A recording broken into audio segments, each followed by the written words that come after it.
totaling more than $1 million. And the timing of this is suspicious too. All the policies were created just 1 week before her sudden death.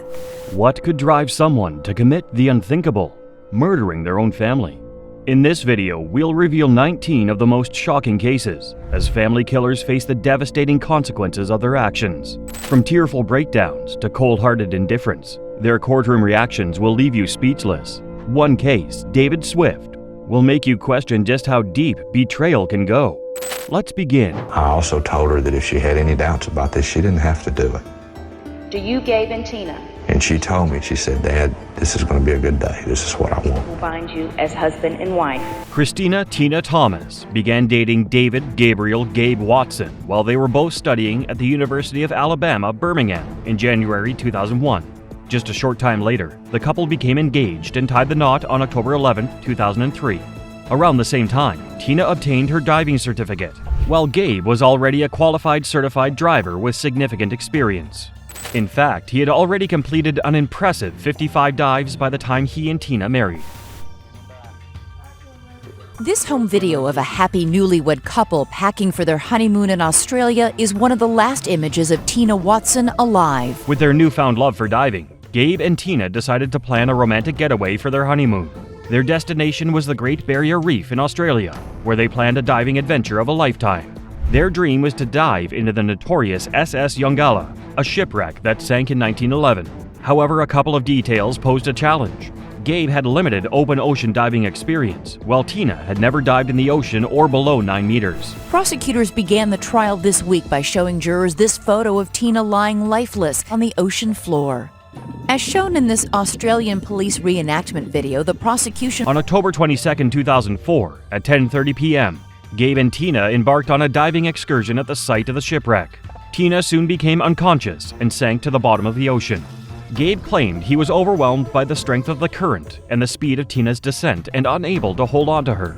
In a desperate attempt to save her life, Gabe claimed that he immediately sought help from others. And believes Watson killed his new bride by turning off her air supply on her scuba tank and then holding her in a bear hug while she suffocated. Gabe alerted a dive instructor at the surface to what had happened. The instructor quickly sprang into action and searched for Tina in the water. 10 minutes after Tina went underwater, the instructor found her lifeless body. Despite 40 minutes of attempts to resuscitate her, Tina's fate was sealed. The medical examiner determined that she died from drowning. The defense argues that scenario is impossible and that Tina's death is a tragic accident. Two inexperienced divers and a perfect storm. As the authorities began their investigation, evidence emerged that suggested Gabe might have played a role in Tina's death. The Queensland police discovered inconsistencies in Gabe's story and the official record of his actions stored by his dive computer. According to the prosecutors, they believe that Gabe turned off Tina's regulator, held her underwater, and then reversed his actions by turning the air back on when she passed him, allowing her to sink into the depths of the ocean. And that she began to sink in the deep water. He says he signaled to her to inflate her buoyancy vest to help her stay afloat, but that she couldn't. He then took her hand and tried to pull her along. Tina's father, devastated by his daughter's death, put forth his claims during the inquest. He alleged that Gabe had asked Tina right before the couple's marriage to increase her life insurance policy and make him the sole beneficiary. This revelation raised suspicions about Gabe's intentions and the motive behind Tina's murder. Gabe, are you confident you'll walk out of here in the end? Come on. Easy guys. Half a world away from the scene of his alleged crime, Gabe Watson is facing justice again. After an exhaustive investigation, the Queensland police determined that there was sufficient evidence to charge Gabe with the murder of his wife, Tina. On June 19, 2008, Gabe was officially charged with murder. Defense says Gabe Watson is a victim too. This is a tragic case, and what's even more tragic is the blame of Gabe that he has had to live with. Gabe Watson has the support of his new wife. In 2009, Gabe traveled to Australia to face trial, where he pleaded not guilty to the charge of manslaughter. However, he was found guilty and was sentenced to 4.5 years in prison. Gabe's jail time was suspended after 1 year, leaving Tina's family outraged. Something seriously wrong, and I thought, I don't know anything about how to get down there and get her and be up safely. After Gabe finished serving his sentence in Australia, prosecutors in Alabama charged him with murder and kidnapping. They claimed that they had evidence indicating that Gabe had planned to murder Tina while still residing in the United States. However, an Alabama judge ruled that the evidence was inadmissible, leading to Gabe's acquittal on February 23, 2012. Gabe was acquitted without the defense ever presenting their case. Gabe Watson's case of betrayal and tragedy shocked many, but the next story delves even deeper into the darkness of relationships. Elise Matsunaga, a woman whose crime involved a chilling act of violence against her own husband. New docuseries, Elise Matsunaga, Once Upon a Crime, has managed to generate so much buzz. In 2012, the wealthy businessman Marcos Caetano Matsunaga. It was Elise who was responsible. In the years that followed, the slaying of Matsunaga became one of Brazil's most sensationalized and debated cases, particularly Elise's murder trial. In May 2012, Elise returned home from a trip with her aunt to find that she had some bad news awaiting her. While she was away, she hired a private investigator to follow around Marcos, her husband, and gather evidence that he had cheated on her. Unfortunately, her suspicions were confirmed by the investigator's findings. Not only that, but the documentary offers an unprecedented insight into the mind of a convicted killer, whose guilt is never in doubt, and who looks back on the tragic circumstances. Faced with the reality that her husband had been involved in extramarital affairs, Elise decided to take matters into her own hands. During a dinner at home, she confronted Marcos about his infidelity, igniting a fiery exchange between the two. According to Elise, Marcos told her that he was leaving her and taking their children while also threatening to put her in a psychiatric hospital. For the consequences until this day. Once Upon a Crime's extended interviews with Elise give the series the feeling of a confessional, that the killer is being honest about their crimes. During the argument, Elise reached for one of the couple's hunting guns stored in the house. In a panic, she aimed the weapon at Marcos and pulled the trigger, killing him instantly. Following the shooting, Elise reported her husband missing to local law enforcement. She portrayed herself as a grief-stricken wife, desperately searching for answers. But little did they know Elise was hiding a dark secret. However, not everyone is convinced. The set piece that has ensured Once Upon a Crime turns heads is, of course, the interview with Elise herself. As the investigation progressed, Elise's guilt began to take its toll. Unable to bear the weight of her actions any longer, she confessed to murdering her husband. During Elise's trial, the prosecution alleged that Elise had plotted and executed a murder of passion, fueled by her anger towards Marcos's alleged infidelity, which took place in 2019 during an unsupervised furlough from her prison sentence, a right all Brazilian prisoners have, according to The Independent. However, Elise's defense attorneys presented a different story. They argued that she had acted in self-defense, claiming that Marcos posed a threat to her life. After months of intense legal proceedings, the jury found Elise guilty of acting in self-defense. However, they also determined that her actions had crossed the threshold of the law. The judge sentenced her to 19 years and 1 month in prison. Her argues that the series effectively absolves the killer of blame, and thus, in light of court findings, is fundamentally flawed in its approach. Elise's time behind bars was not without hope. In 2019, her sentence was reduced by another year and 9 months. This reduction in sentence was attributed to her good behavior and progress in rehabilitation. Just 2 years later, her sentence was reduced once again, leaving her with a final sentence of 16 years and 3 months. Despite her confinement, Elise is not completely cut off from the outside world. She has been granted permission to spend 1 week each month outside of prison walls. Elise Matsunaga's shocking act of violence against her husband revealed the dark side of a fractured relationship. But the next case tells a story of heartbreak and despair. Kiana Burns, a woman whose tragic actions stunned those who knew her. Company and drove 18-wheelers. He previously worked at Frito-Lay. And 36-year-old Catherine Price worked at Robins Air Force Base for the 116th Air Control Wing. Kiana Burns was a woman who everyone thought had it all. She appeared to be a loving wife, mother, and influencer. However, what was going on behind closed doors would shock the residents of Sandy Springs. Rebello and Kiana Burns are entrepreneurs from Atlanta.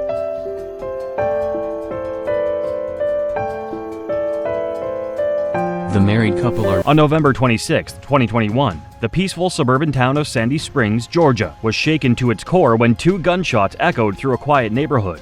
When police arrived at the Burns residence, they discovered a shocking crime scene. Kiana Burns, a popular influencer, shot her husband Ronell before turning the gun on herself. Kiana Burns.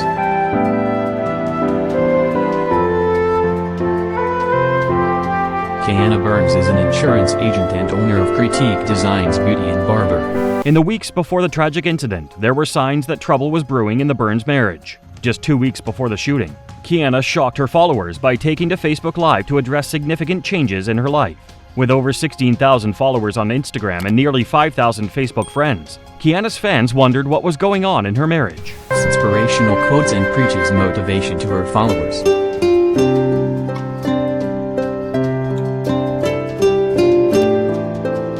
Kiana revealed that she and her husband, along with 5 of their 8 children, had relocated to the Atlanta area to expand their businesses. She explained that she and her husband were co-owners of For His Glory Ministries, Critique Designs Beauty and Barber Salon, and Primerica Insurance. In the Facebook Live video, Kiana shed light on her emotional state, expressing her need for emotional support. 10-year-old Caleb Miles says his mom woke him up Tuesday morning saying she had to rush to his uncle's house, so he went along. So I got there, I seen all the police and stuff, and I'm just like, what? Only hours before the tragedy occurred, Kiana posted a video of herself singing and dancing with her child. Luckily, at the time of the shooting, the child was safely in the care of their grandparents. When the news of Kiana and Ronell's deaths spread throughout the Atlanta area, their friends and family were shell-shocked. Those around them celebrated their selflessness, love, and care for one another. One close friend expressed disbelief on Facebook, stating that the couple's wealth had not altered their down-to-earth and humble nature. It's Air Force Base for the 116th Air Control Wing. Family members say the couple has been married for 11 years. They have 3 children and were members of Fellowship Bible Baptist Church. 8 years before the tragic events unfolded, Ronell Burns appeared on the popular television show Divorce Court. Back then, he was in the middle of a contentious divorce from his first wife. During the episode, Ronell accused his ex-wife of cheating, alleging that she had engaged in illicit affairs while he was away on business trips. However, the ex-wife refuted these claims, alleging that Ronell was the unfaithful one. Kiana Burns' tragic story of despair and heartbreak left a lasting impact, but the next case takes us to a calculated act of betrayal. Christopher Vaughn, a man whose actions led to the loss of his entire family in a shocking and deliberate crime. 15 years after his wife and 3 children were all killed in Oswego, Christopher Vaughn is trying to clear his name. He was convicted of the murders. 3 children, Abigail 12, Cassandra 11, and Blake 8, were found dead in the rear passenger seat of the family's SUV, each shot twice. 1 gunshot to the torso. Christopher Vaughn, a hard-working husband and father, and his wife Kimberly were living the perfect suburban life in Seattle, Washington. However, in 2005, their lives took a turn when Christopher was offered a job at a computer forensic company in Illinois. With the promise of a new start, the Vaughn family decided to leave behind their familiar surroundings and move to Oswego, a suburb of Springfield. When she asked her husband, so the narrative went, to pull over because she wasn't feeling well. Christopher Vaughn was found by a motorist walking along the frontage road. On a seemingly ordinary day in 2007, the Vaughn family decided to spend their Saturday at a water park in the nearby town of Springfield. At around 5:15 a.m., near the city of Joliet, passers-by noticed Christopher limping along the side of the road. Christopher revealed shocking information when the driver stopped to ask about his condition. He believed that his wife Kimberly had shot him. Furthermore, a forensic pathologist deposed by the prosecution, but not called to trial, described her fatal gunshot as being self-inflicted. The police made their way to the scene. Upon their arrival, they discovered a horrific sight. Inside the family car, they found the bodies of Kimberly and their 3 children. Abigail, Cassandra, and Blake were all found shot dead, their bodies riddled with multiple gunshot wounds. Each child had been shot twice, while Kimberly had suffered a single gunshot wound to her under her chin. At Kimberly's feet, investigators discovered a 9mm gun, which belonged to Christopher. Dr. Phil Show, right here on News Channel 20, starting today. Christopher Vaughn and his family were driving from Oswego to Knights Action Park here in Springfield. As the investigation unfolded, detectives wasted no time questioning Christopher, eager to gain insight into that morning's events. At the crime scene, Christopher initially told investigators that his wife, Kimberly, was the shooter. However, the story quickly took a twist, as Christopher's statements at the hospital seemed inconsistent during questioning. Now, instead of implicating Kimberly, Christopher claimed that he had no recollection of the events that took place in the car that morning. More than a decade ago, Christopher Vaughn told police he didn't remember anything, which Clutter says is likely dissociative amnesia, but he recently started remembering. After being treated at the hospital and discharged, the detectives brought Christopher back to the police station for further questioning. This marathon interview session lasted nearly 15 hours, as the detectives aimed to get to the bottom of the case. Throughout the interview, Christopher maintained his innocence, stating that he had no recollection of being shot. His account was that he had just remembered his leg bleeding. The attorney representing Pierre and Gail Vaughn, they're the parents of this man, Christopher Vaughn, who has been convicted of killing his wife and 3 children on June 14, 2007. At the end of the interview, Christopher was released. He returned for an additional interview on 2 occasions, providing further details and clarification to the detectives. In one of these interviews, Christopher told investigators that while driving to the water park with Kimberly, she asked him to pull over to the side as she was feeling sick. According to Christopher, Kimberly often experienced nausea due to migraine medication, which he claimed was the reason for the stop. Now the prosecution is stating part of the DNA evidence submitted before a grand jury was fraudulent. Altman alleges the Illinois State forensic scientist, quote, "Despite Christopher's compelling story, the detectives felt they had enough evidence to charge him with 4 counts of first-degree murder in the death of his family." The prosecutors, seeking the ultimate punishment, wanted to seek the death penalty against Christopher. However, when Christopher was incarcerated awaiting trial, the governor of Illinois abolished the death penalty in 2011. Altman's complaint claims Kimberly Vaughn, Christopher's wife, was listed as a suspect. The final submission only listed Christopher as the suspect. During Christopher's 2012 trial, the prosecution presented its case to the jury. They argued that Christopher's version of events did not match the forensic evidence. The prosecution alleged that Christopher had carefully planned and executed the murder of his family, motivated by his desire to live off the grid in the Canadian wilderness. Altman tells me he's requesting the court remove draft from the July 3, 2007 lab report and add Kimberly Vaughn back as a suspect. According to the prosecution, in the months before the murders, Christopher contacted a person who lived in Ottawa and inquired about camping in the woods. This, they claimed, was a clear indication of Christopher's intention to abandon his responsibilities and seek solitude in the wilderness. The prosecution presented a compelling argument, painting a picture of a troubled individual who grew frustrated with his wife and sought to escape his domestic life. They alleged that Christopher's dissatisfaction with his marriage drove him to commit the ultimate act of violence. 25-page lawsuit filed today alleges the Illinois State forensic scientist on the case tampered with lab reports against Vaughn. The prosecution presented evidence at Christopher's trial that revealed he had traveled to the Yukon Territory in May 2007, just weeks before the murders. During Christopher's trial, 2 dancers came forward with startling revelations. One woman stated that Christopher had visited the club they worked at on multiple occasions, expressing his desire to leave his wife and start a new life in Canada. Then the other woman testified that Christopher had confided in her, claiming he was not married and had no children. We think that the indictment was obtained through false testimony. What's more, Kimberly Vaughn at the time was taking the prescribed drug Topamax for migraines. Despite the prosecution's damning evidence, Christopher's defense team presented a compelling argument that painted a different picture. They argued that Kimberly, deeply troubled due to her marital issues, took her own life after killing her children and wounding her husband. One of the key pieces of evidence presented in defense of Christopher was a forensic pathologist's testimony. Suicidal ideation and unusual behavior in some patients. Just 1 week before that June day in 2007, Kimberly reportedly had told her doctor. The expert stated that at the time of the shootings, Kimberly was taking medications that were known to increase suicidal and homicidal thoughts. Furthermore, the medicines were accompanied by side effects that included confusion and agitation. This testimony played a pivotal role in the defense's case, as it provided an alternative explanation for the events. One shot was to your left wrist. The private eye says he thinks that reconstruction proved it wasn't Vaughn who fired the shots, but his wife. And there's the problem. In the end, the jurors returned with a guilty verdict. Christopher was sentenced to 4 consecutive life sentences, the harshest sentence possible. While behind bars, Christopher continued to assert his innocence and sought justice through the legal system. Eventually, a wrongful conviction group dedicated to uncovering the truth took up Christopher's cause. The group has argued that crucial evidence was overlooked, leading to the wrong verdict. Christopher Vaughn's calculated actions against his own family revealed a shocking betrayal, but the next case uncovers another chilling narrative. Cheers! Cheers. In 2020, Andre Rebello was a 24-year-old cryptocurrency trader living with his then partner, popular model and social media. In 2020, Andre Rebello, a prominent cryptocurrency investor, found himself at the center of a murder case that captivated the media and the public. It all began when the body of Andre's mother was discovered at her home in Bicton, Perth, Australia.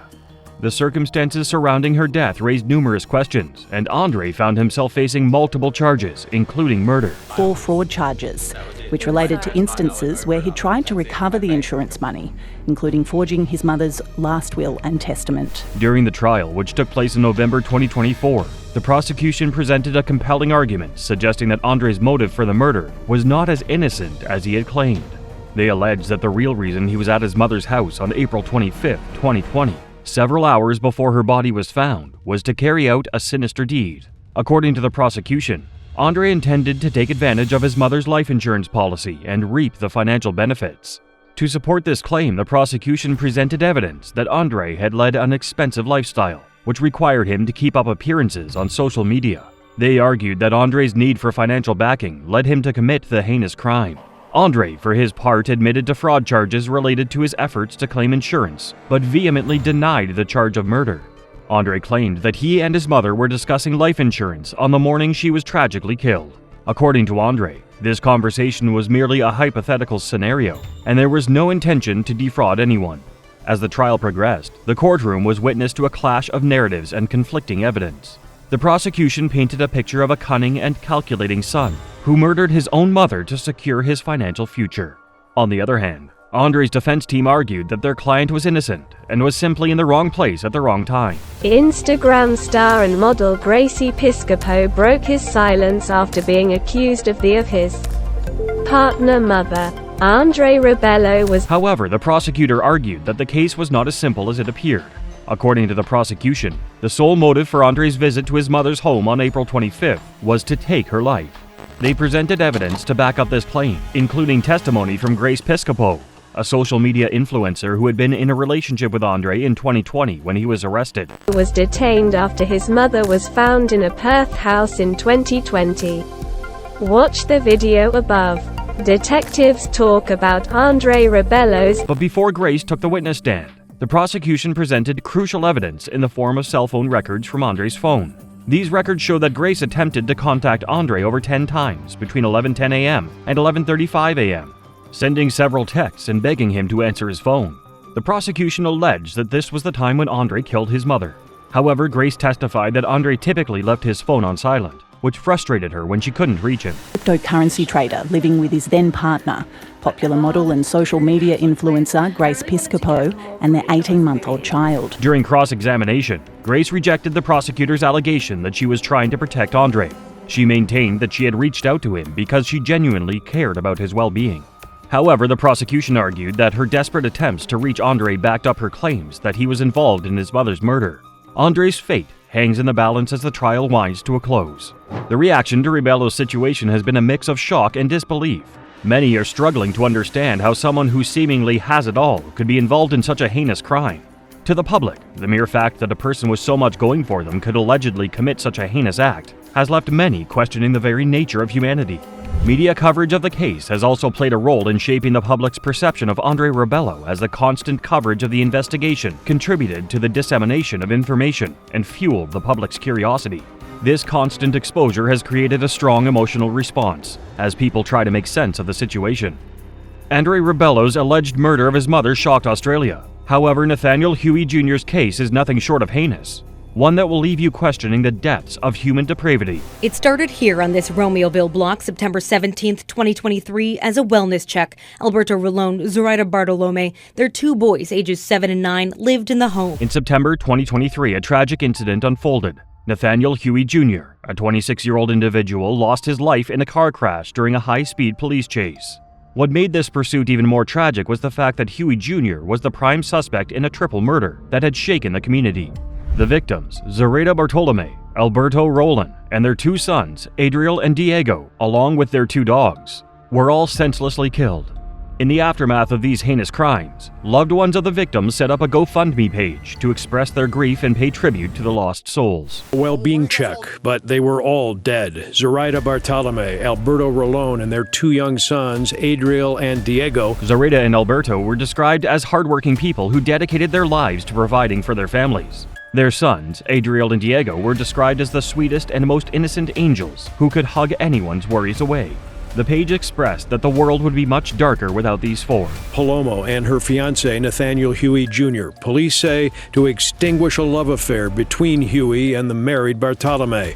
According to these crime records obtained tonight by the I-Team, once Nathaniel Huey Jr. was identified as the prime suspect in the murders, the police issued an alert to nearby agencies, warning their fellow officers that Huey Jr. had extensive firearm training. This information further intensified the search for Huey Jr., as authorities recognized the potential threat he posed. It looked like she was being held against her will. A new report from Romeoville police obtained by NBC5 News paints a much different picture. So who was Ermelinda Palomo, and why was that Romeoville family of... Several days later, in Catoosa, police spotted Nathaniel Huey Jr. driving a car and attempted to pull him over. However, Nathaniel Huey Jr. sped off instead of stopping, leading to a chase on Interstate 44. During the chase, Nathaniel lost control of his vehicle and crashed. The car caught fire, engulfing it in flames. Armed and dangerous murder suspect. Out of where? Illinois, I think. An Oklahoma officer on scene tries to piece together who they were. She's the missing person, endangered. He's the murderer. Officers who were present at the scene of the crash reported that they had heard 2 gunshots before the incident. Upon approaching the vehicle, they discovered a woman inside. The woman, identified as Ermelinda Palomo, sustained a gunshot wound. Emergency personnel rushed Ermelinda to the hospital, but she succumbed to her injuries upon arrival. Suspect. Another isn't so sure. It looked like she was being held against her will. A new report from Romeoville police obtained by NBC5 News paints a much different picture. Inside the burning car, police found Nathaniel Huey Jr., also dead from a gunshot wound. According to Ermelinda's family, Ermelinda was Nathaniel Huey Jr.'s fiancée. She was also a mother of 5 and had 5 grandchildren. The family stated that Ermelinda had made strange statements that made it seem as though she would never return home the last time they had seen her. But an investigation revealed a year of manipulation and deceit. Police say Palomo was aware of the affair Nathaniel was having with Zoraida. They say investigators analyzed iCloud backup records. Initially, the police couldn't wrap their heads around why Nathaniel Huey Jr. would have committed such a heinous crime.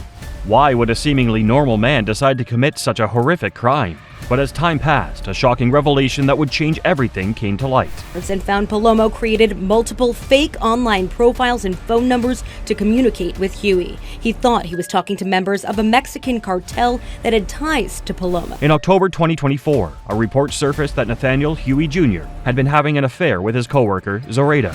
When his fiancée, Ermelinda, found out, she took matters into her own hands. Further investigation revealed that Ermelinda, Nathaniel's fiancée, was behind the tragic events that unfolded. She had apparently used fake social media accounts to catfish Nathaniel, convincing him he was part of a crime organization. To committing the murders to a police informant because people were after him. The officer's report says there's no reason to believe Huey ever knew she was the one behind the account. Ermelinda's elaborate plan involved creating a web of deceit and manipulation, ultimately leading to a tragic outcome. 2 days before the brutal murders of the Bartolome family, Ermelinda successfully managed to plant the seed of doubt in Nathaniel's mind. She convinced him his lover, Zoraida, was the real threat through her carefully crafted lies and manipulation.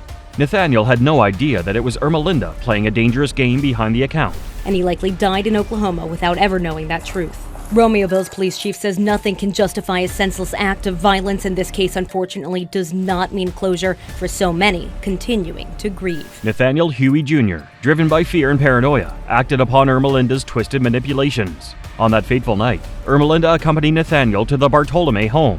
While Nathaniel went inside, Ermelinda remained in the car, her sinister plan set in motion.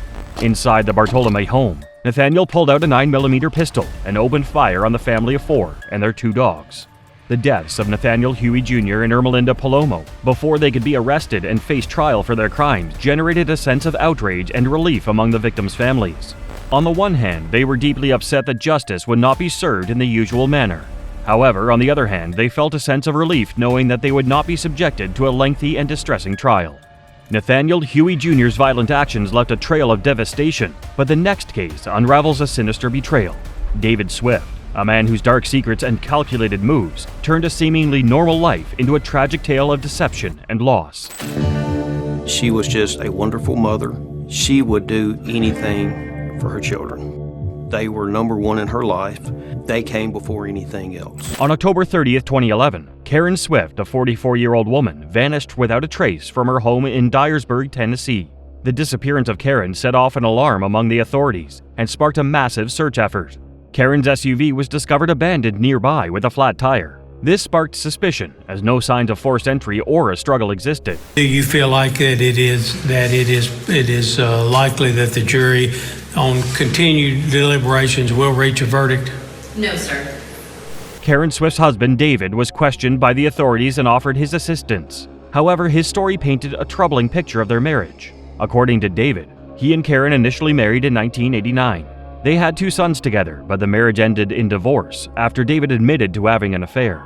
Despite the separation, David claimed that he and Karen reunited and eventually remarried. This is video of him coming out of that courtroom just minutes ago. When they found her body in December of 2011, that was 6 weeks after someone reported her missing. This second marriage produced 2 daughters, but their marital troubles continued. When pressed by the detectives, David speculated that Karen may have been experiencing a midlife crisis. He claimed she had recently expressed dissatisfaction with her life and hinted at wanting to change. It's now considered a cold case. As we've reported, the 44-year-old mother of 4 went missing after a Halloween party in 2011. 6 weeks after Karen went missing, her skeletal remains were discovered under a tree in the local graveyard.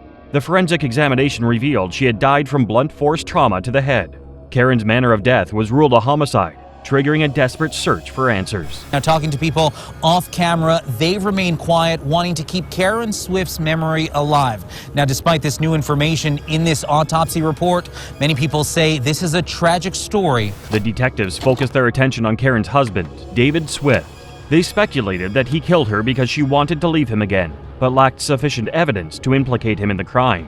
Despite conducting extensive searches and interviewing potential witnesses, no forensic evidence or witness statements directly linked David to Karen's murder.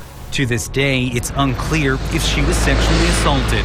According to the toxicology report, Swift had Benadryl, Tylenol, and caffeine in her system. Over time, the investigation into Karen's murder went cold. David Swift moved out of state with his children and remarried. Despite the tragedy, he remained an involved father to his daughter, Ashley. According to Ashley, David continued to provide support and guidance after her mother's death. Last month, David Swift was on trial for the murder of his wife, Karen Swift, in 2011. Karen Swift's body was found in a cemetery near Dyersburg. However, new leads emerged after a cold case team reopened Karen's case. Detectives soon felt as if they had finally uncovered enough evidence to arrest David and charge him with her murder. In 2022, David Swift was arrested for murdering his wife, Karen. But I'll be surprised if they ever try to get a case of this age and you can't even get them to agree on voluntary. I would be surprised if the defendant faces a trial again. As the case unfolded in the courtroom, the fate of David hung in the balance. To the surprise of many, he was found not guilty of first and second-degree murder. Despite the initial acquittal, David's legal troubles were far from over. He is currently awaiting trial on manslaughter charges. David Swift's tale of betrayal and loss revealed the darkness behind his actions. But the next case takes a more violent turn. Colby Allen Parker, a man whose gruesome crimes shocked everyone who heard the details. Questioned about the death, Colby Parker pulled the human ears from his pocket. CBS affiliate WPEC reports the Lake County Sheriff's Office responded to a home in 2021. Authorities were called to a residence on reports of a stabbing. What they discovered there shook the community to its core. On the night in question, police officers arrived to find a chaotic situation. As they approached, they were greeted by a gruesome sight. Colby Allen Parker, a young man covered in blood, was frantically trying to explain what had happened. In Central Florida Saturday night for reports of a man being attacked by his grandfather. According to deputies, Parker claims Wells pulled a knife on him. Parker managed. As the police carefully approached the scene, they discovered the lifeless body of an older man. This body bore the chilling scars of multiple stab wounds. Further investigation revealed that the older man was Colby's grandfather. Managed to get the knife away, then used it against Wells in what he called self-defense.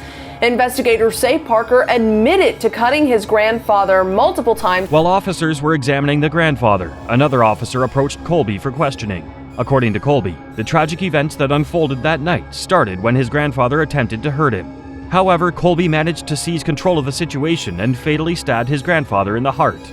However, the multiple stab wounds on the grandfather's body indicated that this was not a simple altercation. Other than that, I don't know where Junior is. I asked and he didn't know. So. Oh. Junior? Yeah. After Colby Allen Parker was arrested following a confrontation at the scene, investigators searched his residence where he had lived with his grandfather. During the search of the corner of a room, investigators discovered a disturbing piece of evidence, a bloody baseball bat. Just a few feet away, they found a butcher's knife. The blade was smeared with blood, still dripping onto the cold floor. Where's Junior? Ronnie Jr. right here. Ronnie. Okay, what is that? Those are ears. Further investigation led the police to charge Colby with second-degree murder and assaulting an officer. The severity of the charges further highlighted the severity of his actions. More details will be revealed as the case unfolds, shedding light on the chilling events in Colby's home. Colby Allen Parker's gruesome crime was horrifying, but the next case unveils a chilling story of rage and devastation. James Collar, a man whose uncontrollable anger led to a catastrophic act of violence against his own family. All-American family by friends and neighbors in Weatherford, Texas, a quiet bedroom community of Fort Worth. They were something else in their little town. James Collar, his wife Karen, and their 3 children, Emily, Lauren, and Sean, lived a seemingly happy life in Weatherford, Texas. Those around them described the Collars as the perfect family. They enjoyed spending time together, creating memories that would last a lifetime. Of 2 beautiful teenage daughters, Emily and Lauren, and a toddler named Sean. Emily was the firstborn, and she... As the summer of 2008 approached, James was presented with an exciting opportunity. He was offered a job in the state of Missouri. James couldn't resist the chance to advance his career, so he made the difficult decision to leave Texas behind. The Kaler family was living the dream. But Lynn says that although Craig and Karen appeared to be still in love after more than 20 years of marriage, as James prepared to embark on a new life in Missouri, Karen approached him with a confession. She revealed that she had developed a romantic interest in a female coworker. To James's surprise, Karen requested a sexual relationship with her coworker. James allegedly consented to this arrangement, unaware of the consequences that lie ahead. Met and fallen for at the gym where they both worked. My theory is Karen was so beaten down for so long. James believed that Karen's affair with her coworker would end by the time he relocated to Missouri. However, his hopes were shattered when he realized that the affair persisted. This betrayal deepened when James attended a New Year's Eve party in Texas, where he witnessed firsthand the blatant flirting between Karen and her coworker. The sight humiliated him, leaving him hurt and angry. Are said to have become so inseparable that Karen told Craig about their affair. And her husband reportedly not only approved of it, but actually encouraged Karen to continue seeing Sonny. After that night, Karen filed for divorce. In March 2009, Karen filed a battery complaint against her husband James. This incident led to James's arrest and a turn of events that would forever change their lives. The media quickly caught wind of James's arrest, and the story became headline news. Jealous, allegedly, that Craig took a new, even higher-paying government job in Columbia, Missouri, and moved Karen and their daughters into an even nicer home there just to get his wife away from his love rival, Sonny. The case generated immense attention, and the fallout for James was swift and severe. He lost his job and found himself facing the consequences of his actions. Faced with the aftermath of James's arrest, Karen decided to move herself and her 3 children from the family home. They sought a fresh start in a new environment, away from the toxicity of the situation. Meanwhile, James went to live with his parents in Kansas. Visiting her grandmother, 89-year-old Dorothy White, at her farm on Thanksgiving weekend.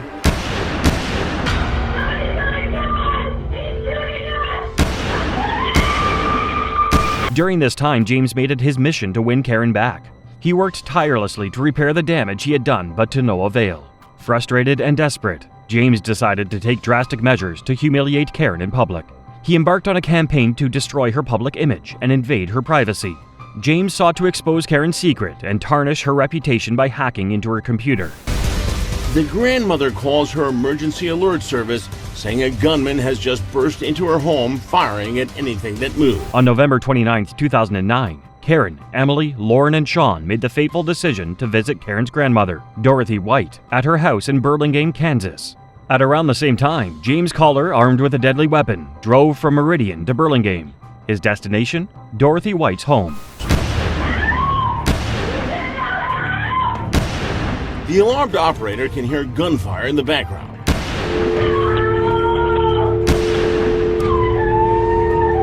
James entered Dorothy's house at 6 p.m. Karen was in the kitchen with her son, Sean. Without hesitation, James raised his firearm and shot Karen, leaving her unconscious on the kitchen floor. In an instant, the house was filled with chaos. She was on the floor, on her back. She didn't look like she was breathing or had a pulse. As he continues through the house, Deputy Perling finds Emily also apparently dead in the living room. As the echoes of the gunshots reverberated through the house, Sean ran for his life. In a stroke of luck, he managed to escape to a nearby neighbor's home. With a chilling determination, James made his way to the living room where Dorothy White and his teenage daughter Emily stood. James pulled the trigger, ending her life in cold blood. Lauren, James's other teenage daughter, was upstairs, unaware of the horrors unfolding downstairs. James ended her life too. Dorothy White's life alert bracelet, triggered by her unresponsive state, alerted emergency services. The police were summoned to the scene, where they arrived to find Karen, unconscious but alive, on the kitchen floor. Dorothy and Lauren were also alive, but just barely. They identified the shooter as James Collar. 44-year-old Karen had also been killed in a horrifying Thanksgiving holiday massacre. But 89-year-old grandmother Dorothy was still alive, as was Emily's younger sister Lauren, who was 16. Emily was pronounced dead at the scene. Karen, Dorothy, and Lauren were rushed to the hospital, but their injuries were beyond saving. Despite the efforts of medical professionals, all three succumbed to their injuries, leaving behind a shattered family and a community in mourning. As you, I'm sure, can well understand. And I messed up. Keeler refuses to talk to detectives at the station about the day of his family's massacre. James Collar was arrested and charged with 4 counts of first-degree murder. His defense team argued that he was not responsible for his actions due to mental illness. They presented psychiatric evaluations and testimony from expert witnesses to support their claim. The defense argued that James was suffering from severe depression, anxiety, and bipolar disorder, which impaired his judgment and led him to commit the crime. The prosecution, on the other hand, presented a strong case against James Collar. They argued that Collar planned and premeditated the murders, motivated by anger and revenge. Ultimately, the jury sided with the prosecution. The judge sentenced him to death. His legal team has filed multiple appeals, seeking to have his sentence commuted or overturned. However, he remains on death row. James Collar's devastating actions tore apart his family in an unthinkable act of violence. But the next case takes us to another heartbreaking tragedy.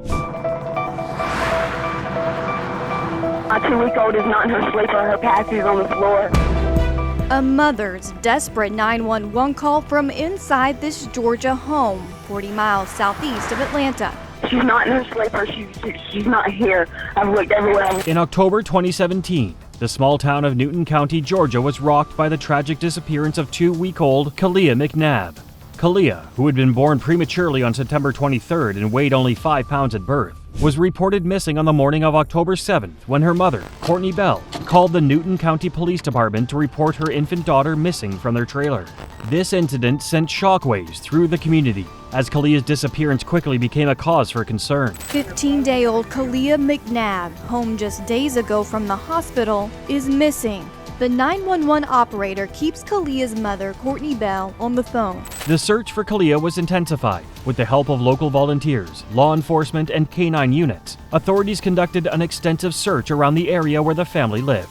However, on October 8th, one day after Kalia was reported missing, the search took an even more sinister turn.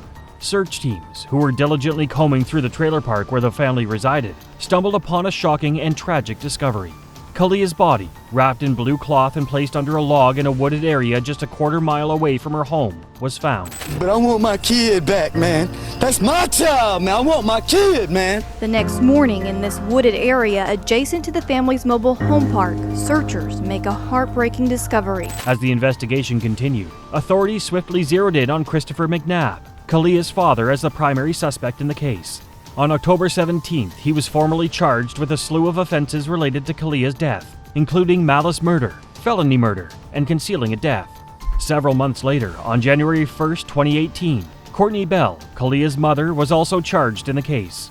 The charges against her included concealing a death, false statement, and tampering with evidence. Now, more than a year and a half after their daughter's tragic death, mother and father are sitting side by side in court as the state of Georgia seeks justice for baby Kalia. In 2019, Christopher McNab was convicted of 8 charges, including first-degree murder, conspiracy to commit murder, and tampering with evidence. During the sentencing hearing, Judge John M. Ott addressed Christopher directly and asked him what sentence he would impose upon the guilty party if he were innocent. Without hesitation, Christopher stated that the maximum sentence would be appropriate. To the shock of everyone in the courtroom, Judge John M. Ott decided to impose that very sentence on Christopher.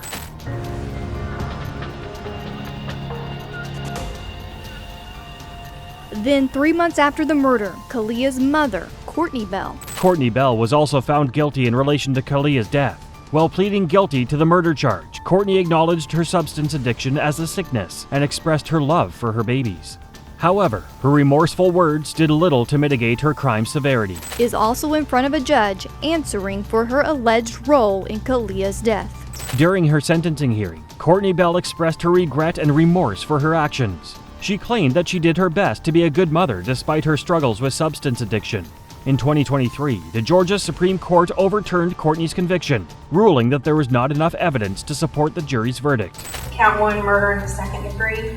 Count 2, cruelty to children in the second degree. And count 3, contributing to the deprivation of a minor felony. The prosecution's theory revolved around the notion that Courtney was a bad mother for allowing Christopher McNab, the child's father, to live in the trailer with Kalia and the other children.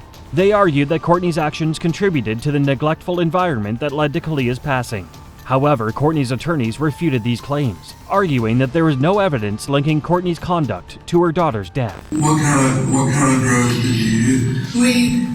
Weed and meth. Okay. I've been clean for the longest. Yeah. Courtney's attorneys argued that the prosecution relied on a flawed theory that painted her as a bad mother. They argued that there was no evidence to support the notion that Courtney's actions directly caused her daughter's death. The court ultimately determined that the prosecution failed to show any evidence linking Courtney's conduct to her daughter's death. Courtney Bell's sentence was overturned, and she was released after serving time in prison. However, Christopher McNab remains behind bars, facing the consequences of his actions. Christopher McNab's tragic crime left a community devastated, but the next case is just as chilling. Matthew Pomareno, a man whose violent actions towards his own family reveal a terrifying and senseless act of destruction. Matthew Pomareno called 911, told a dispatcher he killed his son inside the family's living room. We've chosen not to air that call, but in it, the father says he beat his son to death with a baseball bat. On March 25, 2021, a shocking incident unfolded in Parma, Ohio, when 34-year-old Matthew Pomareno called 911 and confessed to murdering his 5-year-old son, Jax. The dispatcher immediately dispatched officers to the scene, where they discovered a horrific crime scene inside Matthew's home. From the Russell Avenue home of Matthew Pomareno chilled me to the bone. The caller, allegedly 31-year-old Pomareno, admits to beating to death with a baseball bat. Upon arrival, police found Matthew standing in his front yard, seemingly unaffected by what he had just done. Inside the house, police officers found Jax's lifeless body, with multiple blunt force trauma injuries to his head and face. The devastating discovery left everyone in disbelief, and Matthew was arrested and charged with aggravated murder, kidnapping, and endangering children. His 5-year-old son, Jax, but he wouldn't respond when the 911 operator asked him when or why. He'd only say he was hearing voices, but he didn't elaborate. As investigators delved into the case, they discovered that Matthew had a history of putting his son Jax in danger. In 2017, Matthew pleaded no contest to a child endangerment case in which he left Jax in the middle of a road, yelled at people in the street, and admitted to using meth and PCP. Jax, Matthew's 5-year-old son, was autistic and nonverbal. He communicated through a tablet.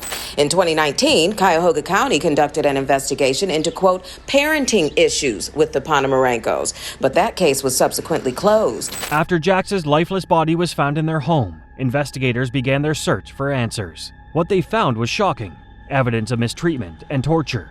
The crime scene revealed scenes of severe physical mistreatment, leaving no doubt that Jax had endured unimaginable suffering at the hands of his own father. First, we'll go to a Zoom from County Jail, case number 658361, Matthew Pomareno. Due to the severity of Matthew's crime, he was eligible for the death penalty if convicted. However, 2 years after confessing to murdering his son, Matthew pleaded guilty to aggravated murder, kidnapping, and endangering children. During the sentencing hearing, the prosecution, Michael O'Malley, presented chilling details of the events that unfolded on that fateful day. He told the court that Matthew brutally beat and killed his own son.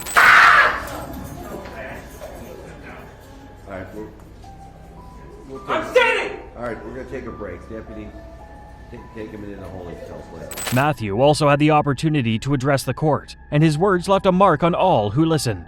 In a somber tone, he said, "I'd like to say I'm sorry. It was a small gesture, but it offered little comfort to Jax's family, who had lost their loved one." The judge presiding over the case handed down a sentence that would serve as a reminder of the gravity of the crimes. Matthew was sentenced to life in prison, with a minimum term of 45 years before he would be eligible for parole. Matthew Pomareno's crime was horrifying, but the next case takes us to a shocking betrayal within a prominent family. Alex Murdaugh, a once respected lawyer whose web of lies and greed led to the brutal murders of his wife and son. This is where Alec Murdaugh's life unraveled on June 7th, 2021. This is your wife and son? Richard Alexander Alex Murdaugh was a prominent attorney in South Carolina, known for his legal achievements and ties to the powerful and influential. However, behind the facade of wealth and status, whispers of secrets and scandals lurked beneath the surface. On July 8, 2015, 19-year-old nursing student Stephen Smith was found dead 15 miles from Murdaugh's estate in Moselle.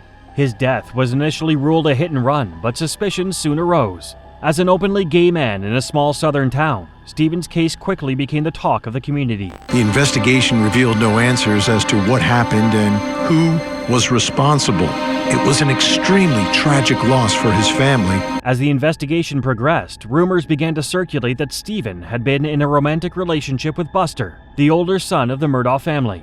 This revelation sparked speculation about the possibility of a cover-up involving other members of the Murdaugh family. In the aftermath of Stephen's death, several witnesses were interviewed, and their statements raised even more questions. They alleged that Buster and Stephen had been in a romantic relationship, further fueling suspicions about the nature of the incident. Then, all of a sudden, it became one of the stories linked to the Murdaughs and linked to the nation's obsession with justice. With rumors swirling, many began to question whether the Murdaughs were covering up the truth to protect their reputation and maintain their grasp on power. As of November 2024, there have been no indictments or charges issued in the mysterious murder of Stephen Smith. Despite the ongoing investigation, Buster Murdaugh has publicly denied any involvement in the case, dismissing rumors of his alleged involvement. She literally helped raise Alec Murdaugh's sons, Paul and Buster. In 2018, the 57-year-old died after a fall at the Murdaugh estate. On February 2, 2018, the family's longtime housekeeper, Gloria Satterfield, passed away after suffering a severe head injury. Initially, the incident was labeled as a trip and fall, but no autopsy was performed on Gloria. However, in June 2021, the investigation into her tragic death was upgraded to a criminal investigation.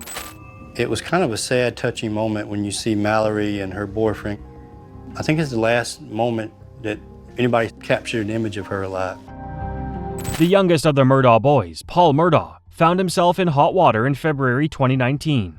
He was charged with 3 felonies after his friend Mallory Beach died in a boating accident. Paul, who was driving the boat, had a blood alcohol level of .286, 3 times over the legal limit. County Deputy Sheriff Stephen Domino was one of the first on the scene. After Domino got Mallory's distraught boyfriend Anthony Cook into his patrol car. According to Connor Cook, one of the teens on board the boat when Mallory Beach died, Alex Murdaugh had encouraged him to protect Paul during the investigation. This allegation sparked an inquiry by SLED, the South Carolina Law Enforcement Division, into whether the police had charged Paul in relation to Mallory's death due to pressure. Maggie and Paul were murdered on Carlson County property in June of 2021. The 1,700-acre property was used as a hunting lodge for the family.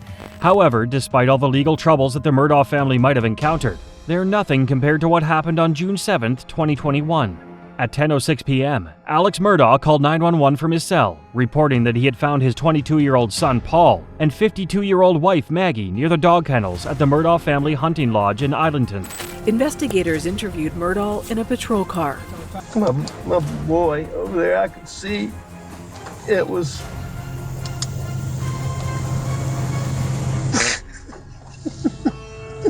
When the police arrived at the scene, they found Paul and Maggie shot with at least 2 different weapons. They spoke to Alex at the scene, who claimed at the time of the shooting he had been visiting his ill mother. Yet, the detectives' investigation soon focused on Alex Murdaugh for the murders of his wife and son. He was indicted on dozens more charges for defrauding clients out of millions of dollars. And then in July of 2022, more than a year after the grisly murders, nearly 1 year after the devastating murders, Alex Murdaugh found himself at the center of a maelstrom of controversy and suspicion.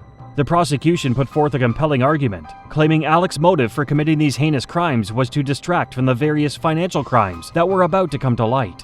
It was alleged that Alex sought to garner public sympathy and divert attention away from his wrongdoings. At the kennels at 8:44 p.m. on the night Maggie and Paul were murdered. I was. Come here, Bob. Come here, Cash. Come here, Bob. Cash. You continued lying after that night, did you not? But once I lied, I continued to lie. Yes, sir. On March 2, 2023, Alex Murdaugh stood trial for the murders of his wife, Maggie, and their son, Paul. After an extensive legal process, a jury found him guilty on both counts, handing down 2 consecutive life sentences. The verdict was met with mixed emotions, as some felt justice had been served, while others remained skeptical of the prosecution's claims. The shooter's covered in blood. The shooter's gun is covered in blood. Common sense thing here is there were 2 shooters. Alex Murdaugh appealed to the state Supreme Court despite his conviction. His fate currently remains in the hands of the highest court in South Carolina. While his sentence brings closure to the case, many questions remain unanswered. Alex Murdaugh's shocking betrayal of his own family left a trail of devastation, but the next case is just as haunting. Philip Snyder, a man whose violent actions, fueled by anger and obsession, led to a senseless and brutal crime. Philip Snyder and his wife Roberta, known as Bobby, both in their 70s, lived here on St. Abigail Street until Bobby's brother finds out she's missing. In a small town in Ohio, a disturbing case unfolded. Philip Snyder, a 73-year-old man, claims his wife Roberta died unexpectedly while they were on a road trip to Graceland. However, the details of this story raise suspicions and leave investigators questioning what really happened. She choked on a phlegm. She'd been choking for quite a year. He says she died in this truck when they got to Memphis. Phil was taking Bobby, a lifelong Elvis Presley fan. Initially, Philip told Roberta's loved ones they were traveling to Memphis when the tragedy occurred. He claimed that they flagged down a passing ambulance in a restaurant parking lot, and the ambulance took Roberta's body away. According to Philip, Roberta was subsequently cremated. You remember the checkers, passing the checkers? Yeah, I think it could have been checkers, maybe. Police thumbed through his receipts looking for clues. We're trying to find your wife. However, the Hartford police in Ohio, where Philip and Roberta resided, began questioning Philip's claims. They contacted the authorities in Memphis, where Philip alleged Roberta had passed away, but no one could locate her body. Faced with mounting evidence, the detectives confronted Philip. Philip's initial story crumbles, and he changes his story. He now claims that Roberta died while they were in between Columbus and Cincinnati, while they were on their way to Memphis. They move to the kitchen, where Phil goes through Bobby's purse. He finds her license. That's the breaking point for Chief Larry Dordia. Because Roberta wanted to be with nature and not on someone's shelf, Philip told the detectives he threw Roberta's body off a bridge on I-40 in Tennessee. However, when drivers and search teams scoured the area, they didn't find any sign of Roberta. With Philip's constantly changing narrative and the absence of Roberta's body, investigators are left searching for the truth.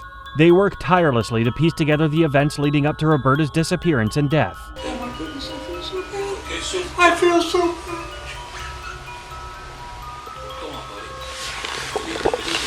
I'm so sorry, you guys. As the investigation into Roberta's disappearance continued, Philip attempted to take his own life. However, family members were able to intervene and save him. While Philip was in the hospital recovering from his attempted suicide, investigators descended on his and Roberta's home in Hartville. Changes everything for her husband, Phil. He is looking at a red bin. There's no body here, but there's a very bad smell in this tote. The canine hits on this red container. He won't leave it. Investigators were confident that they could find answers in the couple's home. Evidence was mounting against Philip, and detectives were determined to gather more evidence against him. Among the items searched in the house, cadaver dogs stumbled upon a piece of Roberta's sweater stained with human blood. He came back to it 3 times. Police find what looks like blood inside of it. Plastic bags with possible blood and the front of a sweatshirt cut out with Hartville, Ohio on it. The DNA on the sweater matched Roberta's, confirming her connection to the bloodstain. This piece of evidence further strengthened the case against Philip. The detectives, already skeptical of his version of events, were even more convinced that he was responsible for Roberta's disappearance. Police confront him with the new evidence. I didn't cut the shirt. I didn't cut any shirt off. Well, the science says that's not true. The web of lies continue to frustrate investigators. Determined to get to the bottom of the case, the detectives decided to pay a visit to Philip at the hospital. Once again, Philip changed his account and claimed that Roberta had died while at home in Hartville. According to Philip, he had disposed of her body in a trash bag and thrown it into the Tennessee River. The Tennessee River in Benton County, 150 miles northeast of Memphis, turned up nothing. You're guilty of something. I'm not. I didn't kill my wife. Still searching for the truth, police get creative. However, the detectives didn't believe Philip's story. They realized he had previously been inconsistent in his statements and suspected he was trying to cover his tracks. Determined to get to the bottom of the case, the detectives devised a cunning plan. The detectives recruited a 50-year-old undercover officer from the Hartville police force. This undercover operative, a woman, would approach Philip under the guise of friendship and gain his trust. Walks into the Burger King in Hartville. Now, do they have good coffee here? Really? She strikes up a conversation with Phil. Yeah, I just got divorced in Cincinnati. I got 2 grown kids. Over the next few weeks, the undercover officer began meeting with Philip for coffee on a daily basis. They shared stories about their personal lives, and the officer even confided in him about her dying mother, who was supposedly suffering in hospice. She even went so far as to express her desire for her mother to pass already, and even considered ending her life. Recording everything on a hidden camera. She starts showing up at Burger King at 6 a.m. when Phil and his friends meet for coffee every day. We have assigned seats here. You do, don't you? As the officer continued to persist with her emotional tactics, the pressure mounted on Philip. The constant reminders of his wife's death and the undercover officer's feigned vulnerability became too much for him to bear. Finally, Philip confessed the truth behind Roberta's disappearance. Phil starts to talk about how Bobby died. This time, he says she was asleep on the couch, fell off and hit her head. When she landed on a plastic tarp on the floor she had out for arts and crafts. On January 2nd, 2017, Roberta and Philip were involved in a heated argument. The argument escalated, and Roberta made the decision to go to bed while sitting on a love seat. The following morning, Philip woke up and went downstairs for coffee. On his return, he reportedly discovered that Roberta was still asleep. In a chilling twist, Philip grabbed a drop cloth and placed it over Roberta's head. He then took a 2-pound steak hammer and struck her repeatedly in the head. He pleaded guilty to murdering his wife of 53 years, tampering with evidence, and abuse of a corpse. As part of the deal, he had to tell police where they can find Bobby's body. After committing the murder, Philip decided to dispose of Roberta's body. He wrapped a plastic bag around her head, rolled her body in a strap, and placed her in a plastic container. Philip then drove with her remains, disposing of her in various places between Ohio and Tennessee. In August 2018, Philip pleaded guilty to aggravated murder, tampering with evidence, and gross abuse of a corpse. The judge sentenced him to life in prison with parole eligibility after 20 years. Philip Snyder's violent crime was a terrifying act of rage, but the next case is just as unsettling. Carlson, a man whose cold and calculated actions led to a senseless tragedy. That had actually happened to Carlson before. Back in 1991, Carl's first wife, Christina, Levi's mother, also died in a tragic accident. On New Year's Day 1991, firefighters responded to a fire at Carl and Christina Carlson's home in Murphy's, California. The call came in around 2:30 p.m., and the first responders arrived on the scene to find Carl standing outside, covered in soot and burns. Carl informed them that he had successfully rescued his 3 children from the blaze, but unfortunately, his wife Christina was still trapped inside. In a tragic accident, a house fire. Looks good, you guys. Carl and Christina were living here in Murphy's, California, with their 3 young children, says her sister Colette. Firefighters entered the burning structure with the sole purpose of finding Christina. Their search led them to the bathroom, where they made the devastating discovery of her body.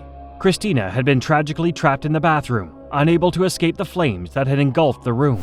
Carlson had taken out a $200,000 life insurance policy on his wife. That doesn't sound like a lot by today's standards, but in 1991, it was a lot of money. The investigation into the fire began immediately, with a team of fire investigators working tirelessly to determine the cause of the blaze.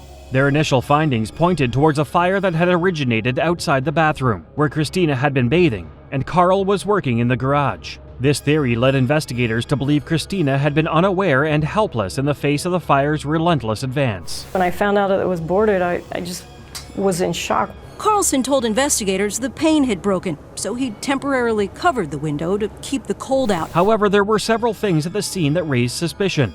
The window in the bathroom where Christina was killed was boarded up, causing investigators to question Carl's version of events.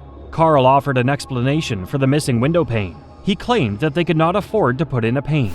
Carlson told police that Christina was in the bathroom when some kerosene that had spilled suddenly erupted in flames. Additionally, the odor of kerosene was prominent in the home, leading investigators to question why the fuel scent was so overpowering. Once again, Carl seemed to have an explanation for this. He claimed that he accidentally spilled a container of kerosene while attempting to heat the home days earlier, and it somehow fit into the rug. Was finally having suspicions of her own, according to police. One big reason Police say she'd found out Carl had recently taken... As the investigators were still piecing together the events surrounding Christina's death and the fire, it came as a surprise when Carl suddenly moved to Seneca, New York, with his daughters Erin and Katie and son Levi. This decision raised even more suspicions among Christina's family, as they firmly believe Carl had a hand in her demise. However, the official manner of death for Christina was ruled as an accident in March 1991. A $1.2 million life insurance policy on her, although Carlson later denied it. She agreed to wear a wire, pretending to Carl. This ruling left Christina's family feeling frustrated and disillusioned. They knew in their hearts that something more sinister was at play, but their attempts to bring the truth to light fell short. The insurance company, which was the beneficiary of Christina's life insurance policy, paid a hefty sum of over $215,000 to Carl after the manner of death was concluded. While he was underneath it, the truck slipped off the jacks that were holding it up. Okay, we're going to start CPR, okay? Carl, they want to start CPR. Do you know CPR? For Carl, it appeared he had moved on with his life. He settled on a farm and married Cindy Best. It seemed that tragedy had finally passed by the Carlson family. However, on November 20th, 2008, Cindy called 911, informing the dispatcher that a truck had fallen off the jack and that her 23-year-old stepson Levi was stuck underneath, not breathing. It was all ruled a tragic accident. A once-in-a-lifetime tragedy. When the police and the paramedics arrived at the scene, it became evident that Levi was already dead. The tragedy had struck the Carlson family once again, leaving everyone in disbelief and grief. According to Carl, Levi had been crushed under the weight of the vehicle, which weighed half a ton. But then in 2012, another member of the family contacted the New York police. That's when Lieutenant Investigator John Clear got involved for the first time and started checking out. However, as the story unfolded, suspicions began to grow. The detectives investigating the death soon learned that Carl had taken out life insurance policies on both Christine, his deceased first wife, and Levi just days before their passing. Even more suspicious was the fact that Carl was the beneficiary of both policies. Now living apart from Carlson, was finally having suspicions of her own, according to police. One big reason? Police say she'd found out Carl... 4 years later, in 2012, the case took an unexpected turn. The detectives made contact with Cindy, Carl's estranged wife, who provided them with crucial information. Cindy revealed that there were discrepancies in Carl's version of events, with the evidence stacking up against Carl. The detectives decided to reopen Levi's death investigation. They began piecing together the clues, unraveling a web of deceit that pointed directly to Carlson as the prime suspect. Exclusive, you're about to hear part of that conversation for the first time. Can you just tell me how things went that day so that I know in my head? In an exclusive interview with the detectives, Cindy painted a disturbing picture of Carl's abusive and controlling behavior. She described him as a narcissistic man who exerted total control over all aspects of her life. Determined to uncover the truth, Cindy decided to take a bold step and wore a wire, allowing her to record conversations about Carl and Levi's death. If you pushed the truck and you said yes. I didn't push the truck, I said I had nothing to do, but I said I took advantage of the situation once it happened. As Cindy spoke to Carl and gathered evidence, she expected a confession. However, to her disappointment, Carl remained steadfast in his denial. Cindy's efforts were not in vain despite the lack of a confession. During the conversation, Carl made a statement that seemed to incriminate himself. This crucial piece of information would pave the way for his eventual arrest. Please bring Carlson in for questioning. So, the reason that they brought you in today to finally talk to you was really over my son, Levi. Under intense questioning, Carl's story took a surprising turn. He now claimed that he accidentally dropped the truck on his son Levi, leaving him unconscious. Panicked, Carl fled the scene and called 911 when he returned. However, his story did not add up, and there were inconsistencies in his account. As the pressure mounted, Carl's narrative continued to change, leaving detectives suspicious about his true role in Levi's tragic death. His lawyer, speaking on his behalf, says he respectfully disagrees with the court's recent decision to allow the jury to hear the recorded conversations Carl Carlson had with his wife. Carl Carlson was charged with second-degree murder in the death of his son. Faced with overwhelming evidence, Carl eventually pleaded guilty to second-degree murder and was sentenced to 15 years in prison. It was a bittersweet victory for investigators, knowing that justice had been served, but mourning the loss of an innocent life. Her office is now actively investigating the death as a homicide, and cannot comment on an active investigation. But now, even with Carl Carlson in jail awaiting trial, As the case progressed, detectives turned their sights on Carl's deceased wife, Christina. The circumstances surrounding her death had always seemed suspicious, and new evidence began to surface that implicated Carl. After a thorough investigation, it was concluded that Carl had murdered Christina as well. Carl Carlson knew his sentence would be 15 to life as he was brought to the Seneca County Courthouse in Waterloo. His family knew it too, and several relatives, including one of his brothers, told us they were let down. In 2020, Carl's trial for the murder of his wife began. The jury found Carl guilty of first-degree murder, mirroring his prior conviction for his son's murder. Carl's sentence was swift and final: life in prison without the possibility of parole. Carl Carlson's calculated betrayal was chilling, but the next case reveals an even darker tragedy. Chris Watts, a man whose seemingly perfect family life concealed a horrifying secret. She was such a good person and such a good wife to him. He is amazing. I can't tell you how wonderful he is. How could he have done something like that to her? The Watts family, consisting of Chris and Shannon Watts and their two daughters, Bella and Celeste, commonly known as Cece, captivated social media with their seemingly perfect lives. Their picture-perfect portrayal of a happily married couple presented an idealized reality. However, behind closed doors, a different story was unfolding that would shock the world. She just was a ball of love. I don't know. It sounds like too good to be true, but but it really was. She really, yeah. In 2018, Shannon had exciting news to share with her husband. She informed him she was pregnant with their third child, a boy. To support his family, Chris had a successful career at Anadarko Petroleum, working as a petroleum engineer. On the other hand, Shannon took on the role of a stay-at-home mother, managing the family and caring for their two young daughters. However, she had also become involved in the MLM industry, selling a product called Thrive for a company called Lavelle.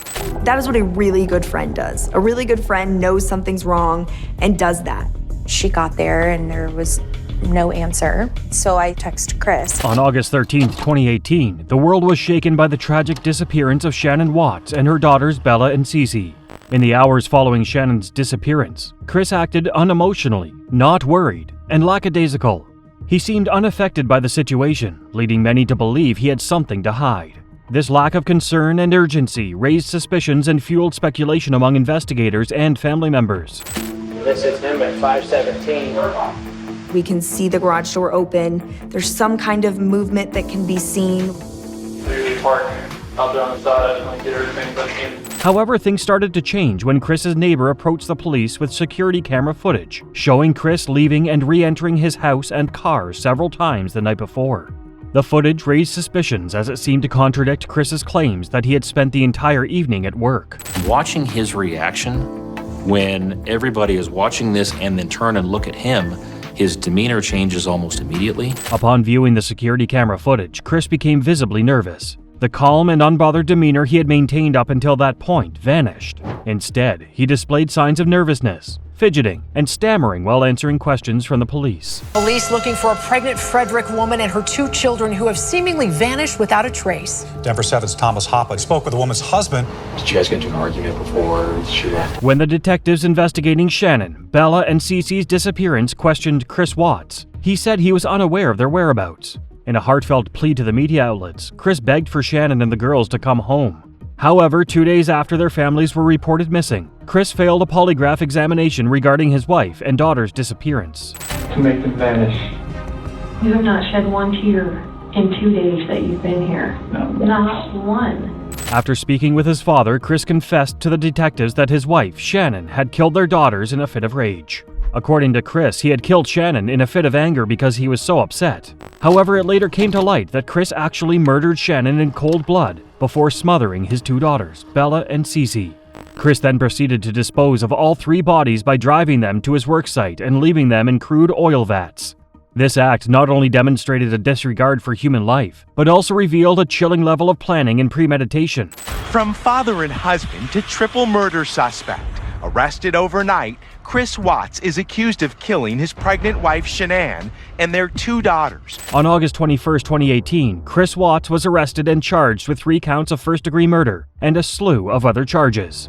3 months later, on November 6th, Chris pleaded guilty to the charges against him. He was sentenced to 5 life sentences without parole and an additional 48 years because Shannon was pregnant at the time of her death. Furthermore, Chris received 36 years for tampering with deceased bodies. The defendant coldly and deliberately ended 4 lives. Not in a fit of rage, not by way of accident, but in a calculated and sickening manner. Disgustingly, while incarcerated, Chris has gathered a following of lonely women who have written to him, expressing admiration despite his heinous crimes. Chris even has the audacity to make allegations from behind bars, blaming Shannon for everything that occurred and labeling her as a control freak. Unlike Chris Watts, who committed a heinous crime by murdering his family in cold blood, Colby Allen Parker committed an even more disturbing act when he killed and mutilated his grandfather in a horrific incident. A Florida man is charged with killing his 77-year-old grandfather, Ronald Wells Sr., and cutting off the man's ears. According to the police report, while he was being questioned. In 2021, the small town of DeLand, Florida was gripped by a shocking case of violence and murder. The local authorities were called to a residence on reports of a stabbing.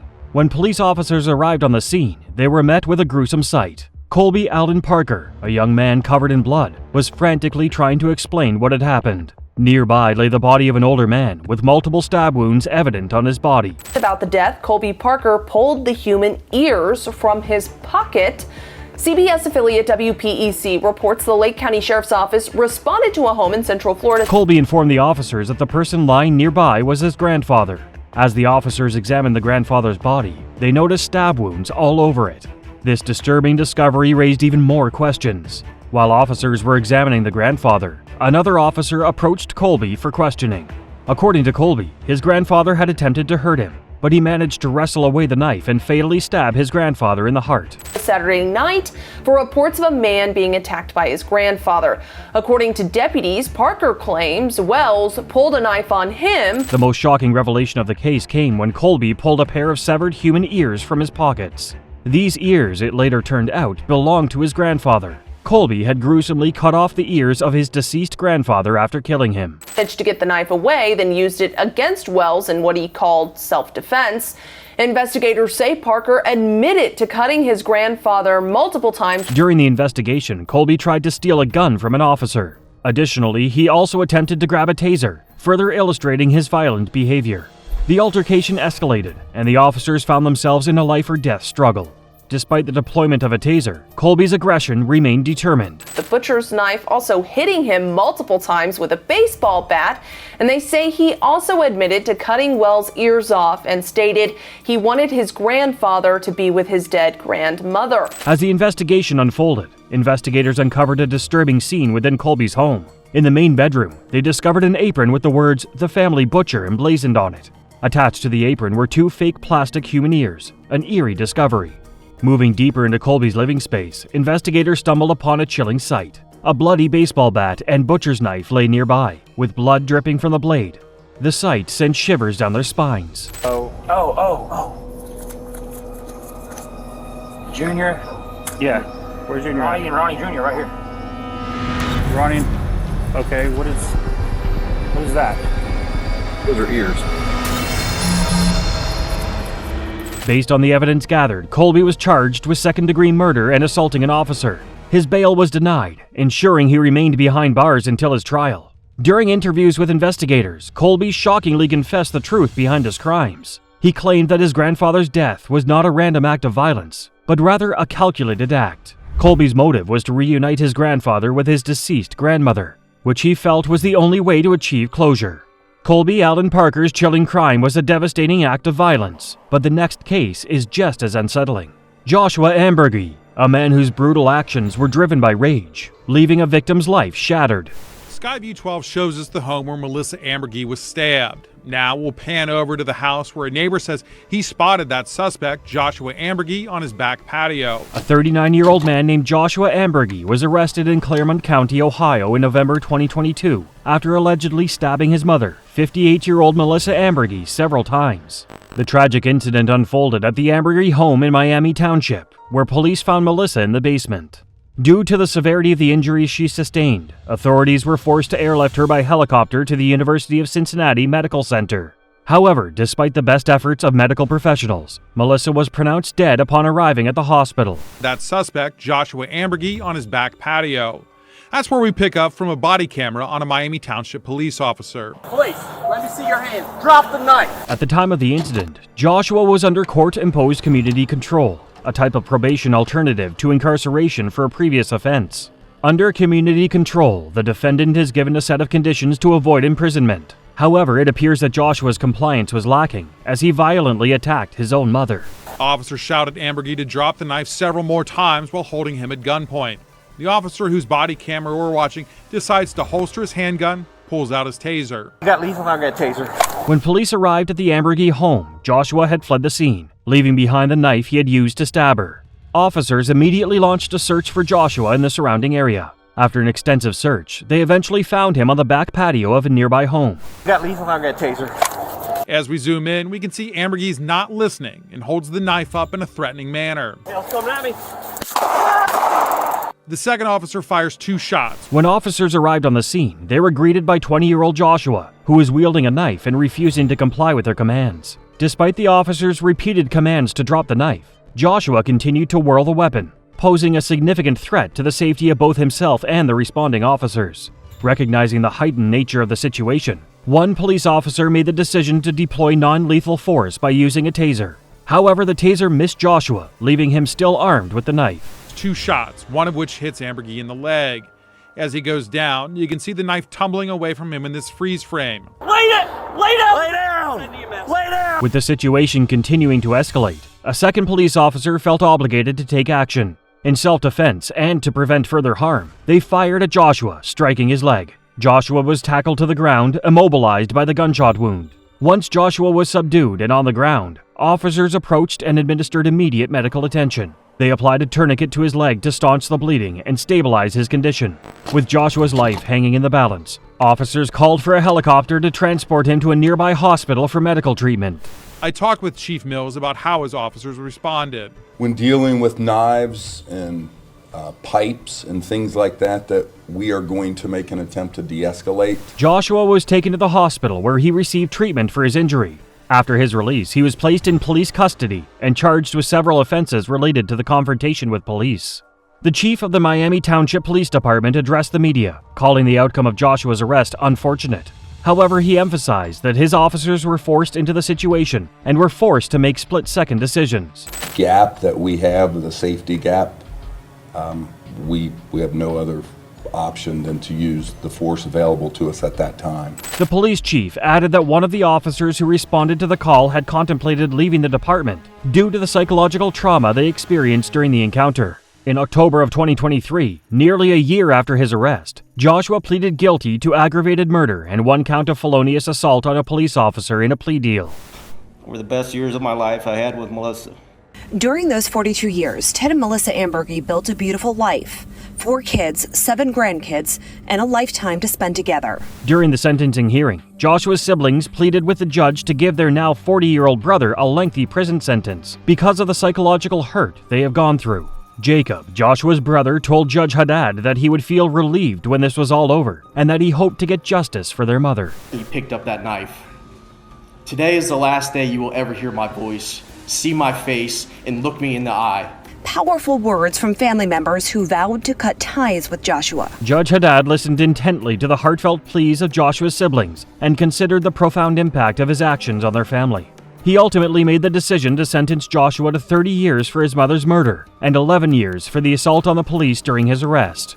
Furthermore, Judge Haddad ordered that the sentence for the murder of Joshua's mother be served consecutively rather than concurrently.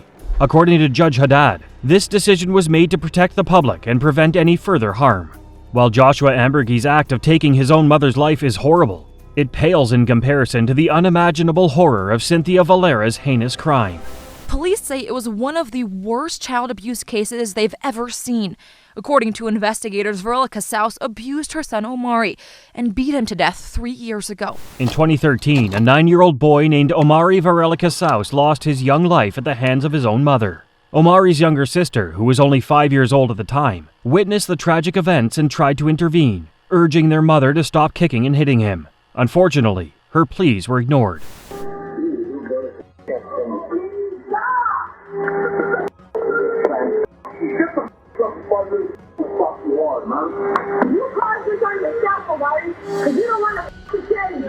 According to Amarie's loved ones, he had been subjected to relentless mistreatment at the hands of his biological mother, Cynthia, over his short life. The autopsy conducted on Amarie's body revealed he had sustained severe internal bleeding from blunt force trauma. This devastating discovery shattered any hopes that Amberie had fallen from a toy horse, as Cynthia initially claimed. Casals answered our questions while being taken to jail. It was an accident. I was disciplining him and I kicked him the wrong way. It was an accident. When detectives questioned Cynthia about her son's death, she initially denied any involvement. However, as the evidence against her mounted, her claims of innocence began to crumble. The inconsistencies in her statements and the overwhelming physical evidence ultimately led the police to charge Cynthia with murder in relation to Amarie's death. It was recommended Varella Casals remain jailed on $100,000 cash-only bond.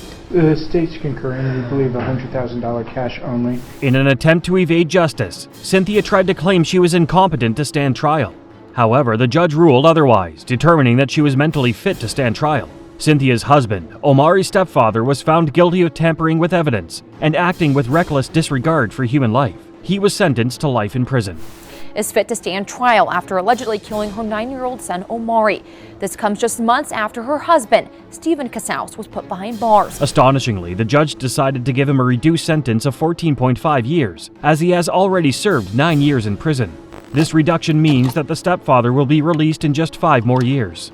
In May of 2016, Cynthia pleaded guilty to 6 counts, including second-degree murder. She was sentenced to 40 years in prison in a stunning plea deal. Cynthia Varella Casals, CR 2014-00203. During her sentencing, Cynthia spoke of her love for Amberie, breaking down in tears as she addressed the judge. Despite her crimes, she expressed her remorse and begged for forgiveness. However, her sister Sylvia, who had adopted Cynthia's surviving children, had a different story to tell.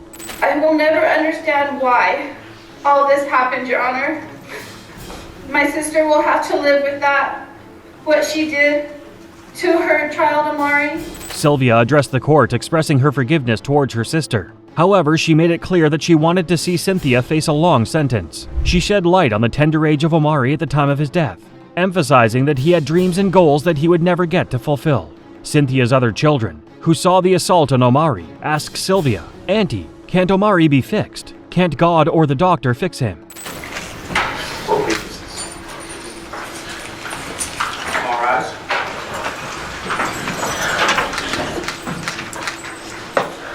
In a powerful and emotional letter, Cynthia's daughter wrote to the judge, expressing her desire for her mother to remain behind bars. The letter, which was read aloud during the sentencing hearing, left the courtroom in tears.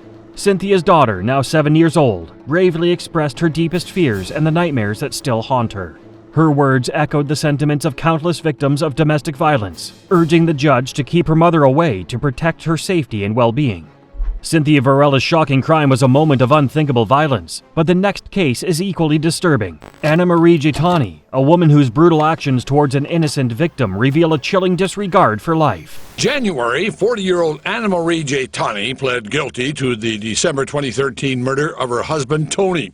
He was stabbed to death in the couple's North Bexar County home. On the night of December 5, 2013 at 9:30 p.m., a Bexar County Sheriff's deputy responded to a domestic violence call at the Jitani residence. The deputy arrived to witness a heated altercation between 29-year-old Tony and 38-year-old Anamarie. Tony, who had expressed a desire to leave, found himself in a confrontation with his wife, who refused to let him leave the house. Stabbed her husband, 29-year-old Tony Jehani, to death. According to the police report, he was stabbed 17 times, 3 times as emergency responders arrived at the couple's Northwest Bexar County home. According to deputy statements, Anamarie grabbed a knife and stabbed Tony multiple times in the upper body. The deputy intervened and tried to subdue Anamarie, but it was already too late. Tony succumbed to his injuries and was pronounced dead at University Hospital. She's since changed her mind about that plea. I am not guilty of what they're saying that I did in cold blood. In the aftermath of the tragic incident, Anamarie was arrested and charged with her husband's murder. Her bond was set at $250,000. 3 years later, in February 2016, District Judge Steve Hilbig sentenced Anamarie to 25 years in prison as part of a plea deal. I am guilty of defending my life and my children's. She claims she had ineffective counsel, that her lawyers only wanted to talk about a plea bargain. During Anamarie's sentencing hearing, Alfred Jitani, Tony's father, delivered a powerful and emotional statement to the court, addressing his daughter's killer directly. He declared, "I do not forgive you for murdering Tony, my son. I curse you for what you have done. I wish you nothing but terrible things in this life, and that when you die, you burn in hell." We didn't talk about trial, we didn't talk about strategy, we didn't talk about anything like that. And that her lawyer, David Christian, rushed her into agreeing to the plea bargain that called for a 25-year prison term. Tony's mother, Jamal Jitani, also had the opportunity to address Anamarie. With tears streaming down her face, she expressed her anger and desire for justice. She stated, "I pray that you rot in your prison cell." And that called for a 25-year prison term. Christian took exception to Jitani's testimony. He said they went over the plea agreement several times. Under the laws, Anamarie is obligated to serve half of her sentence before becoming eligible for parole. However, despite pleading guilty, she sought a new trial 2 months after sentencing. Anamarie said she had ineffective counsel when she accepted the plea deal. He testified that she was not rushed into signing. He said that he advised her that given the facts of the case, a plea bargain was in her best interest. Other than being under immense amount of pressure. In her request for a new trial, Anamarie argued that her legal counsel failed to provide adequate representation and advice. She believed that if she had been properly guided, she would have made a different decision regarding the plea deal. However, her attorneys, David Christian and Pat Hancock, insisted that they had thoroughly reviewed the case with Anamarie and concluded that taking a plea deal was in her best interests. She was not coerced, threatened, led the wrong way. Judge Steve Hilbig denied Jitani's motion for a new trial. Her lawyer tells me he'll appeal. Despite the efforts of her legal team, Judge Hilbig denied Anamarie's plea for a retrial. The judge deemed the evidence presented insufficient to overturn the initial verdict. Anamarie's newest attorney spoke to the media, stating that he plans to appeal the recent ruling. This new attorney, who has joined the case amidst much speculation, believes there are valid grounds for an appeal. The actions of these family killers left scars that will never fade, and their courtroom reactions reveal the unimaginable nature of their crimes. But there's more to uncover. The next video on screen takes you deeper into shocking cases and the sentences that left the world in disbelief. Keep watching.